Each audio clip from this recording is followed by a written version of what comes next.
अस्सलाम वालेकुम नाज़रीन, आप देख रहे हैं प्रोग्राम गौहर के साथ और मैं हूं आपका मेज़बान गौहर भट्ट। पाकिस्तान के अंदर पाकिस्तान के चीफ जस्टिस मिस्टर जस्टिस काजी फायज़ा साहब ने इस्लामाबाद हाई कोर्ट के 6 जजों की जानिब से जो ख़त लिखा गया था उस पर अज खुद नोटिस ले लिया है और 7 रुकनी बेंच तश्कील दे दिया है। बुध से वो इस केस पर समाअत शुरू करेंगे, इस मामले पर बात करेंगे और साथ ही साथ हम बात करेंगे कि जनाब शहबाज शरीफ साहब जो हैं, जो हमारे प्राइम मिनिस्टर ऑफ पाकिस्तान हैं, उन्होंने दासू का एक रोज़ा दौरा किया और वहाँ पर चीनी इंजीनियर्स के साथ मुलाकातें की हैं और चीनी बाशिंदों के ऊपर जो होने वाली दहशतगर्दी के वाक़यात हैं उनमें हमदर्दी का भी इजहार किया, मजम्मत भी की और इजहार यकजहती भी किया है। इस हवाले से भी बात करेंगे। हमारे साथ स्टूडियोज में मौजूद हैं जनाब सईद साहब, उनके साथ तशरीफ़ फरमाएं।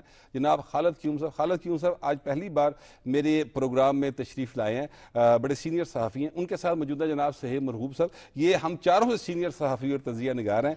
तो बात का आगाज़ करते हैं। जनाब सईद साहब, ये जो अज खुद नोटिस लिया है आज चीफ जस्टिस पाकिस्तान ने, ये तो मामला तय नहीं हो गया था सर? वो एक मुलाकात हुई थी चीफ साहब की और शहबाज शरीफ साहब की और फिर उस मुलाकात के बाद कबीना ने एक यक रुकनी जो है वो बना दिया, कमीशन बना दिया, इंक्वायरी कमीशन बना दिया।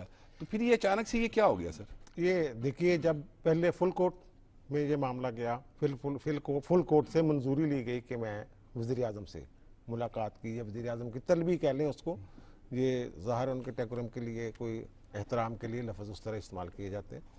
और फिर उसके बाद ये कमीशन, इंक्वायरी कमीशन का ये फैसला किया गया और वहाँ क्या गए थे जनाब, ठीक है इंक्वायरी कमीशन बना देते हैं। फिर उसके जो टर्म्स ऑफ रेफरेंसेस हैं वो जारी किए गए कि देखा जाए जनाब ये बराह रास्त कौन कौन मुलव्वस है, इस तरह के उसमें मामला थे। जो ख़त था ना 6 जजों का, उन्होंने जो मुदाखलत की बात की थी तो उन्होंने साथ ये कहा था कि जनाब इसको अदारा जाती सतह पे इस मामले को देखा जाए। ओके, उन्होंने कन्वेंशन बुलाने की जजेस का, आला अदलिया के जजेस का, वो बात की थी। उसके बाद चीफ जस्टिस पाकिस्तान साबिक तसद्दुक़ हुसैन जिलानी साहब जो हैं उन्हें मुकर्रर कर दिया गया इसका ट्रिब्यूनल का सरबराह, या एक रुकनी ही ट्रिब्यूनल था तो उन पे मुश्तमिल एक ट्रिब्यूनल बना दिया गया। अब उन्होंने ख़त लिख दिया है, जो तसद्दुक़ हुसैन जिलानी साहब हैं उन्होंने ख़त लिखा है। पहली बात यह कि फुल कोर्ट ने ये जो अज खुद नोटिस वाला मामला है ये रास्ता बंद नहीं किया था, ये खुला रखा था। और दूसरी बात यह कि तसद्दुक़ जिलानी साहब ने ख़त लिखा है जिसमें उन्होंने कहा जनाब मैंने जो आइन का आर्टिकल 209 है जो जुडिशल कमेटी को डील करता है, सुप्रीम जुडिशल काउंसिल है, सुप्रीम जुडिशल काउंसिल को डील करता है, वो भी मैंने पढ़ा है, जजों का लेटर भी पढ़ा है और जो टर्म्स ऑफ रेफरेंस हैं, शरायते कार जिनका मैंने पता लगाना है वो भी मैंने पढ़े हैं। उन्होंने कहा कि वो जो टर्म्स ऑफ रेफरेंस हैं वो मेरा ख्याल है ख़त के मुताबिक नहीं है, जो ख़त में वो मांगा गया है वो चीज़ नहीं है। और दूसरी चीज़ उन्होंने ये की, जज साहब ने लिखा कि जनाब ये जो आप इसको कमीशन की तरफ मामला चला गया, ये लेटर लिखा गया था सुप्रीम जुडिशल काउंसिल को। उन्होंने कहा ये जजों का जो ख़त है, जो क्राइटेरिया है सुप्रीम जुडिशल काउंसिल का, उस पर पूरा नहीं उतरता। लेकिन फिर भी क्योंकि आप हेड हैं, इस अदारे के सरबराह हैं, जैसे फैमिली का सरबराह होता है, इसलिए आप इस मामले को हल करने के लिए अपने तौर पे इकदाम कर सकते हैं। ख़त उन्होंने वज़ीर आज़म को लिखा, लेकिन साथ ये लिखा कि चीफ जस्टिस ये कर सकते हैं। जिसके बाद अब चीफ जस्टिस का एरिया खुद नोटिस का इख्तियार है ही नहीं। जो supreme court practice and procedure act है उसके तहत 3 रुकनी कमेटी जो है, और उस कमेटी ने फिर ये फैसला किया अक्सरियत के साथ, क्योंकि मेरा ख्याल है कि मुनीर बख्तर साहब जो हैं वो शायद टेलीफोन पे लिया और आफ्ता वो यहाँ पे है नहीं इस्लामाबाद में, उनका जो ये हफ्ता है ये वो कराची में, ठीक है, लेकिन बार वो सारे मुशावरत के साथ मामला हो गया। अब मामला जो है वो आगे चलेगा और इंतशारी जो है उन्होंने इंतशार फैलाना है। अगर दोबारा इस मौजूद में बात आती है मेरी बारी तो मैं बता दूं, उस पर बात करेंगे। साहब ये फरमाइए कि जो इंक्वायरी थी वो तो इंक्वायरी कमीशन, उस पर तो जिनको मुकर्रर किया गया जनाब साबिक चीफ जस्टिस पाकिस्तान के, उन्होंने भी इनकार कर दिया।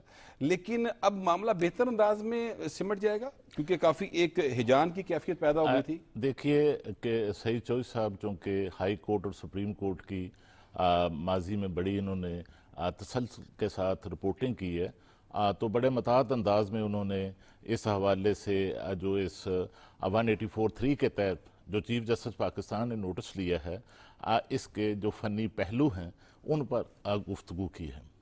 तो मैं चूँकि इस मामले में इन फनी पहलुओं पर चूँकि सुप्रीम कोर्ट के एहतराम के बायस जो है हम नहीं चाहते कि इतना खुलकर उन पर आज़ार ख्याल करें, तो मैं आपकी इजाज़त से जो इस हवाले से माजी के कुछ मामलात प्लीज, हैं, प्लीज।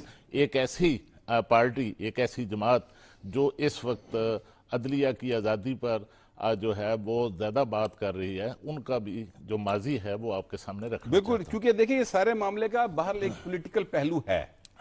और आपने देखा होगा कि ये जो हमारे मौजूदा चीफ जस्टिस पाकिस्तान हैं, इन पर जो है जो एक जमात के सरबरा और साबिक वज़ीर आज़म हैं, उनकी एडवाइस पर साबिक सदर पाकिस्तान आरफ अलवी ने भी एक रेफरेंस दायर किया था। जी जी बिल्कुल ठीक है। और ये भी आपको पता है कि फिर जब जुडिशल काउंसिल में इस रेफरेंस की समाअत हुई तो उस दौर में किस हद तक जो है दबाव था पाकिस्तान के अदलिया पर, जुडिशरी पर। और ये भी आपने देखा, आपको याद होगा कि आपके दो सीनियर सहाफ़ी दोस्त आमिर मीर और इमरान शफकत जो हैं, उनको भी साबिक पीटीआई के दौरे हुकूमत में गिरफ्तार किया गया, रिजवान रज़ी उन जो पर भी मुकदमात बनाए गए। रिजवान रज़ी साहब पर और अभी भी फिर- मुकदमा मौजूद है। फिर उनका भी जो केस था, आपको ये भी याद होगा कि वो केस भी जो है वो चीफ जस्टिस पाकिस्तान जो हैं इस वक्त काजी फायज ईसा, जी, उन्होंने- उनकी अदालत में ज़ेर समाअत था। उन्होंने इस मामले का नोटिस लिया और फिर किस तरह जो है दबाव डाला गया उस वक्त के, उन पर दबाव डालने के लिए उस वक्त के जो चीफ जस्टिस पाकिस्तान थे, उन्होंने उस बेंच को तोड़ दिया, बेंच को डिसॉल्व कर दिया। और जिस कदर जो है अदलिया पर दबाव हमने माजी में पीटीआई के दौरे हुकूमत में देखा है, हमने तो पूरी तारीख में इतना दबाव जो है वो नहीं देखा। तो मैं समझता हूँ कि पीटीआई की क़यादत को चाहिए कि वो अदलिया की आज़ादी की बात जो है वो खुलकर करें, वो जरूर करें। और अदलिया को आजाद भी होना चाहिए, इसमें कोई शक नहीं, इसमें मुदाखलत भी नहीं अच्छा, होनी वैसे मैं चाहिए, जो इससे लेकिन आपसे अपना गुजारिश माजी करूं- का कुछ किरदार जो है नहीं, उस पर भी इज़ारे ख्याल अच्छा, किया जाए। मैं ये समझता हूं कि अब हर अदारे को, अदलिया है, पार्लियामेंट है, सहाफ़ी हैं, मीडिया है, पुलिस है, हर डिपार्टमेंट को जो आइन में एक उनका किरदार लिखा हुआ है ना, उसके तहत ही काम करना चाहिए। सुहेल मुर्गब साहब, आप मेरी बात से इत्तेफाक करते हैं? जी हाँ, बिल्कुल। देखें, जब भी कोई इदारा अपने इख्तियार से बाहर निकलता है तो मुल्क में क्राइसिस पैदा हो जाता है। कुछ साल पहले जब अमेरिका में बड़ी डिबेट शुरू हो गई और जुडिशरी ने अपने इख्तियार से आगे बढ़ना शुरू किया कि उसने एक अबॉर्शन पे फैसला दे दिया, उसने कुछ पॉलिटिकल नौयत के फैसले दिए जो मतलब जो हदबंदी हो रही थी, नई हल्का बंदियाँ हो रही थी, उस पर फैसला दे दिया। तो लोगों ने वहाँ पे लिखा कि जुडिशल मार्शल लॉ लग गया है। अच्छा, हमारे यहाँ भी जुडिशल मार्शल लॉ लगा जब जस्टिस साकिब निसार साहब चीफ जस्टिस पाकिस्तान बने, तो उन्होंने धड़ाधड़ सुओ मोटो एक्शन लेना शुरू कर दिया। अस्पताल में गए तो वहाँ ले लिया, किसी प्रिंसिपल को हटा दिया क्योंकि अपने किसी अजीज़ को लाना था या जान पहचान के लोगों को लाना था। तो जुडिशरी की भी लिमिट्स हैं और पार्लियामेंट की लिमिट्स हैं। जो 3-4 सतून हैं, 3 बड़े हैं, एक हम भी छोटे से सतून बीच में आ गए हैं। तो ये जो 4 सतून है, ये अगर अपने वैसे हम तो खाम का ही सतून बन गए हैं आपस में। बार अगर हाँ, वो मैं उससे बात करता अगर हूँ। एक सतून भी थोड़ा सा टेढ़ा हो जाएगा, कमजोर पड़ जाएगा, ताकतवर हो जाएगा तो इमारत गिर जाएगी। आप चुबुर्जी को देखा ना, यूं हो गया था। तो तमाम सतूनों को अपने अपने दायरे में रहना चाहिए, फिर ही वो होगा। लेकिन कुछ पॉलिटिकल सोच ऐसी होती है जो ये सोचते हैं, कुछ लोग ऐसे सोचते हैं कि अगर आप दीवार को सर मारते रहें तो कभी तो कमजोर होगी। ये उस शख्स की सोच है जो इस वक्त दीवार के पीछे है। तो इस सोच को आप तब्दील नहीं कर सकते और आप कोई भी सिस्टम ले आएँ, कोई भी निज़ाम ले आएँ, खुद नोटिस अब हो गया, इस पर भी इत्मीनान नहीं होगा। इस पर भी वो कोई निकालेंगे बैठ के, जिसको बड़ी बूढ़ी खवातीन कहते हैं मीन बेख निकालना, तो वो इस पर भी कोई पॉइंट निकालेंगे और कल से आप देखेंगे बोलेंगे, जो उनके यूट्यूबर्स हैं वो अपने मोर्चे संभालेंगे और कुछ कहना शुरू हो जाएंगे। तो यहाँ क्राइसिस पे क्राइसिस बातों का तो रहेगा, लेकिन असली तौर पर जो इदारे हुकूमतें जब जम के काम करती हैं, इस वक्त एक पेज पर है तीनों बड़े इदारे, तो जब एक पेज पे आ गए हैं तो सिस्टम मेरे अंदाजे के मुताबिक 4-5 साल चलेगा। अच्छा, ये बताइएगा चौधरी साहब, आप जो बात कर रहे थे वो जरूर कीजिएगा बात कि वो कैसे हम चौथा सतून बने हैं, लेकिन मैं आपसे सवाल आपको ये छोड़ा और मैं चाहूंगा कि चौधरी खालिक यूम साहब भी इस पर बात करें और इसके बेशक पॉलिटिकल एंगल पे बात करें। वो ये है कि इंक्वायरी करवानी चाहिए थी ना, उसके लिए इंक्वायरी कमीशन एक बना, क्योंकि जो इल्जामात लगाए गए हैं एक फ्रीक इल्जाम लगा रहा है दूसरे फ्रीक के ऊपर।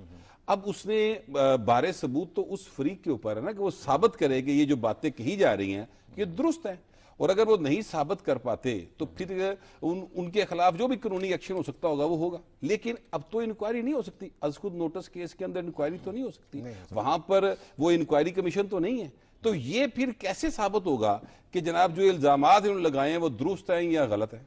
ये जो होते हैं ना, जो शहादत के मतकाजी मामलात मुकदमात होते हैं, वो 184 सब आर्टिकल 3 के तहत या 199 के तहत जो हाई कोर्ट को इख्तियार है रिव्यू का, उसमें नहीं देखा जा सकता। लेकिन क्योंकि सुप्रीम कोर्ट के पास एक और इख्तियार भी है कि वो इंसाफ की मुकम्मल फरहमी के लिए कोई इकदाम भी, कोई भी हुक्म वो जो है आखिरी एक फोरम है। जारी कर सकता, आखिरी फॉर्म। और उसमें ये भी हो सकता है कि वो कोई जुडिशल कमीशन बनाते हैं, जैसे वो पनामा वाले में फिर एक बेंच बना था जो दीगर इंक्वायरी वगैरह के लिए, दीगर मामलात के लिए और उसके सुपरविजन के लिए, इस तरह कुछ हो सकता है। अब इसमें जो दूसरी बात है ना, दो बातें हो रही हैं। अब जो एक तो सेम मरहू साहब ने फरमाया है कि जनाब ये अब चुप नहीं करेंगे, अभी बोलेंगे, वो बोलना शुरू हो गए हैं। जी बात है। एक तो हाई कोर्ट बार में पीटीआई वाले ही सारे वकला थे, क्योंकि यहाँ इनकी कैबिनेट है, तो वहाँ उन्होंने जनाब ये कहा जनाब ये फुल कोर्ट होने चाहिए। वो भाई दस्तयाब जजेस जो हैं, पहले कहा, मैंने खुद सुना हामिद खान को, हामिद खान साहब ने जो कहा, सीनियर वकील हैं, ये तो समझदार बन आदमी गया है ना, सेनेटर हो गया ना अभी, ठीक है ना। उन्होंने ये कहा कि चीफ जस्टिस पाकिस्तान की सरबराही में 5 रुकनी सीनियर 3 जजों का बेंच बनना चाहिए। ये 5 की बजाय 7 रुकनी बन गया है।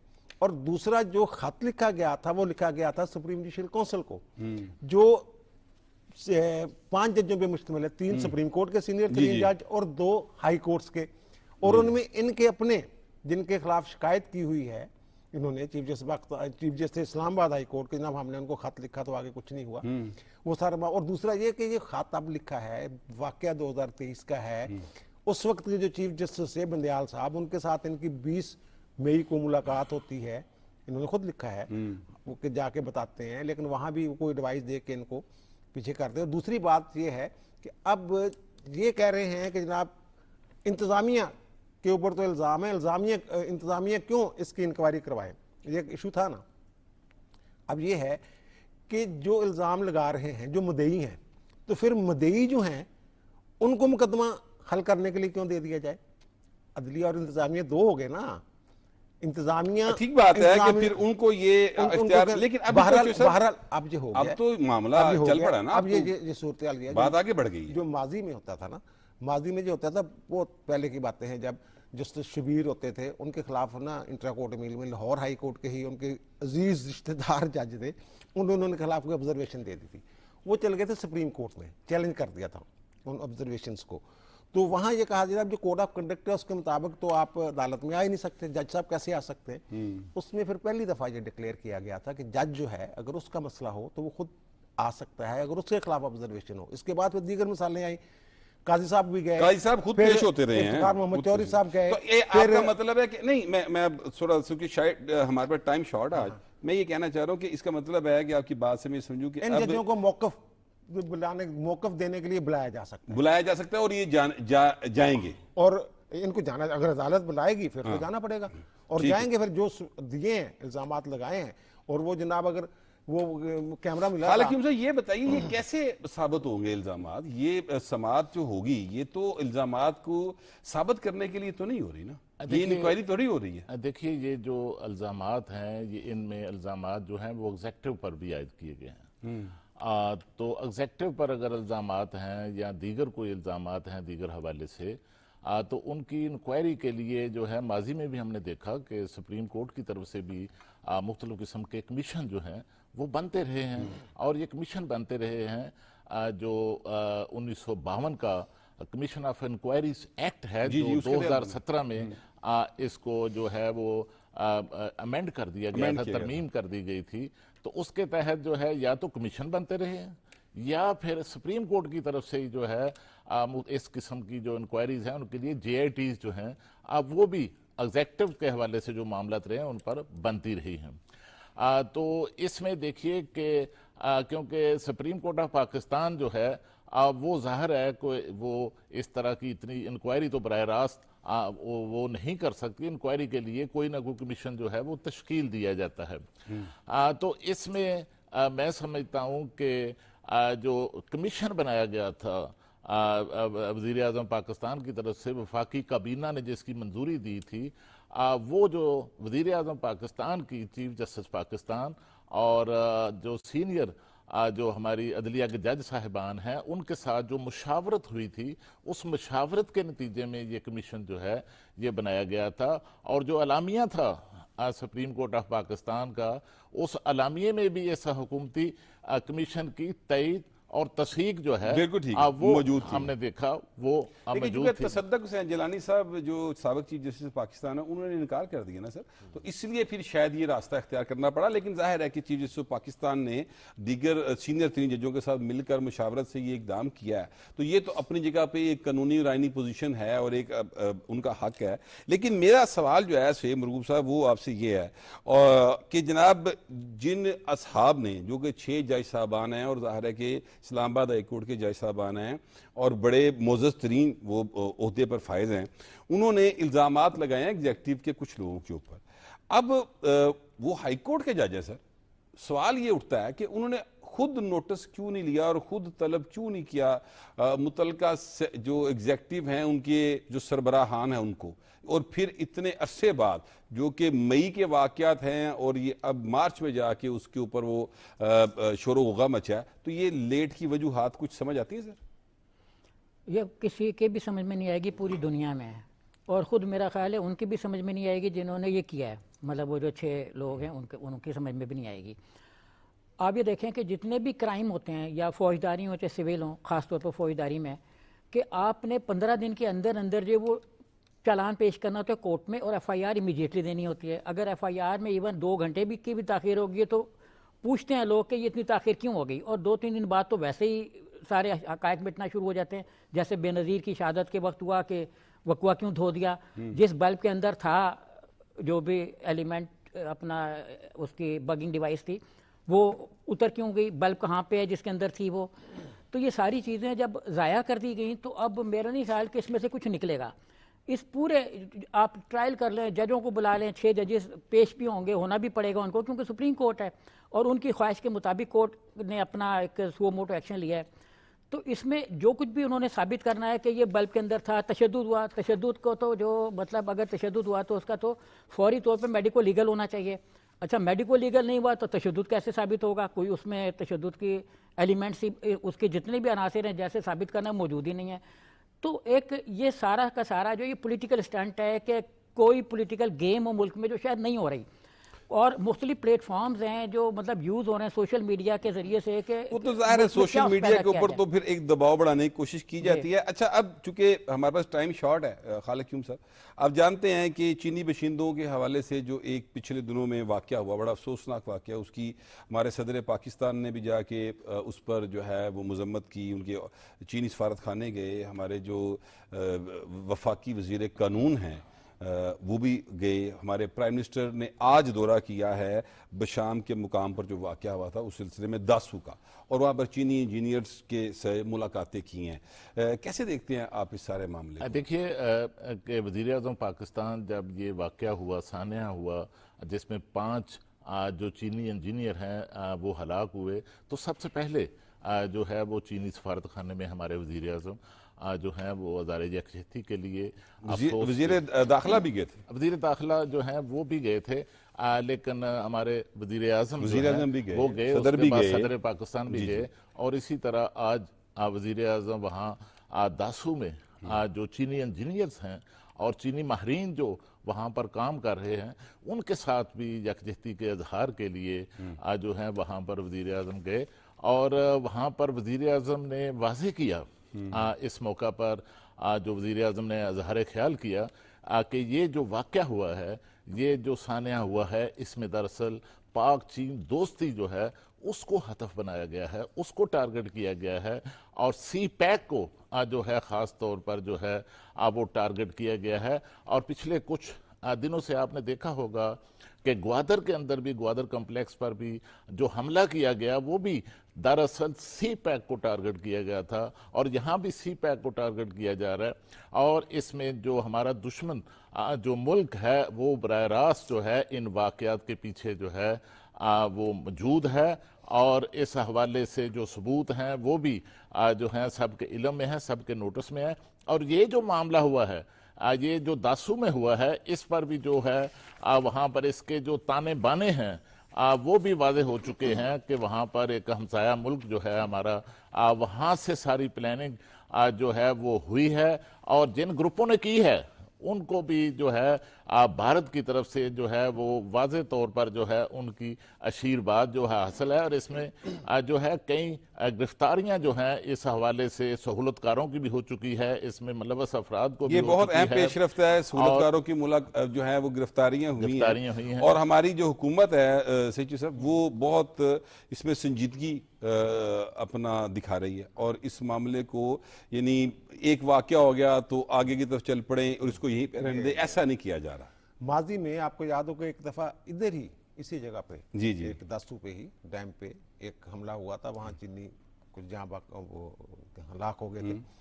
तो उस वक्त फिर जो उस वक्त की पॉलिसी थी ना, वो कोई इस तरह की पॉलिसी और उस वक्त की जो पॉलिसी है बहुत मुख्तलिफ है। बहुत फर्क। अब जो इस वक्त किया जा रहा है, बकायदा जो वज़ीर आज़म साहब की हुकूमत संजीदा जो नजर आ हुकूमत कर रही रही है, पहले दिन जो हुआ जैसे आप लोगों ने कहा कि जनाब वज़ीर दाखिला, वज़ीर आज़म, इवन सदर खुद गए हैं चीनी सफारत खाने में, और अब जो उनकी मैयतें लेके गए हैं वो हमारे वजीर लेके गए हैं, सालक साहब खुद लेके गए। यानी इस हद तक इतनी संजीदगी के साथ इस मामले को लिया जा रहा है। ये दरअसल सी पैक पे ही हमला था, बिल्कुल सही बात है। उसको किसी तरीके से रुकावट पड़ जाए, पिछली दफ़ा काम रोक दिया था उन्होंने, इस दफ़ा उन्होंने दोबारा काम शुरू कर दिया है, नहीं रोका उन्होंने। यानी इस मामले को फिर इस अंदाज में अगर इस तरफ देखें, लेके जाकर देखें, तो जो गेम चेंजर है, जिसको सी पैक को कम कहते हैं, गेम चेंजर, हमारी मैशियत बदलने वाला एक कह लें आप इंस्ट्रूमेंट है, जो भी आप उसको नाम दे लें, तो वो उसकी बका के लिए ये इकदाम ज़रूरी हैं, और पाक चीन दोस्ती को बचाने के लिए जो वज़ीर आज़म ये इकदाम बड़े जरूरी हैं। शेख मरकूब साहब, हैं। चीन जो है वो सोलर सिस्टम जो है वो पाकिस्तान में फ्राहम करने के लिए और आलात फ्राहम करने के लिए भी, और सस्ता सोलर सिस्टम जो है वो पाकिस्तान में अगर आ जाए, जिस तरह से अभी तो काफ़ी महंगा बल्कि पहले से सस्ता हो गया, मजीद सस्ता होने के इम्कानात हैं, और ये चीन के ताउन से मुमकिन हो रहा है। तो ऐसे दोस्त के साथ अगर इस तरह के वाक़यात हों तो फिर हुकूमत का इतना संजीदा होना तो बनता है।